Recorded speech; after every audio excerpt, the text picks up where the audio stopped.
سلام بچه‌ها، این ارتباطی خیلی خوش اومدین به این ویدیو. اگه قبلا یادتون باشه 3 تا پارت از برنامه کپکات براتون گذاشتیم، نصبش و آموزش خیلی جاش، ولی خب یه فاصله خیلی زیادی ازش گذشته. این ویدیو میخوام یه خلاصه از 3 تا ویدیو برای آپدیت های جدید کپکات بگم، مشکلات کپکات که همه ما باهاش سر و کار داریم، چطوری باید اونو حلش کنیم، اینکه از قابلیت های پولی چطور استفاده کنیم و چطور ارور ریجن رو هست. از شروع ویدیو رو لایک کنید، سابسکرایب کنید حتما و بزن بریم سراغ ویدیو.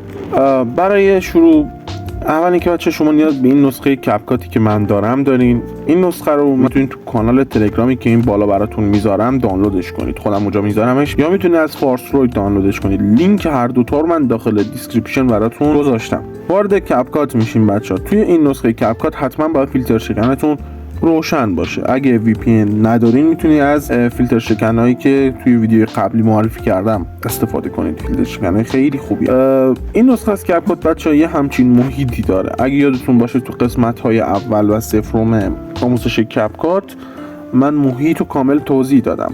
توی این بخش بچه‌ها فقط همینا اضافه شدن، یعنی بخش بالا اضافه شده. اگه دقت کنین تمام چیزای اضافه شدن همینا.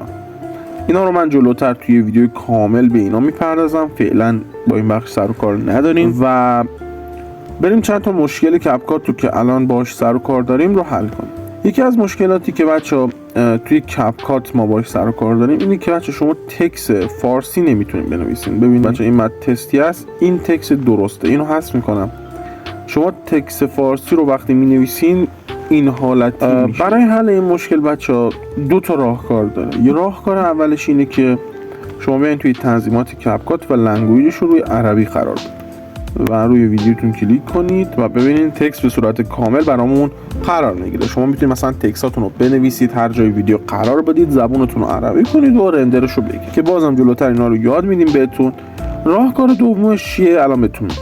راهکار دومش بچه‌ها اینه که شما وارد این سایت شید، فارسی نویس آنلاین که آیدیشو بالا میبینید timecode.ir. اینجا متنتون رو وارد کنید. این متن تست است،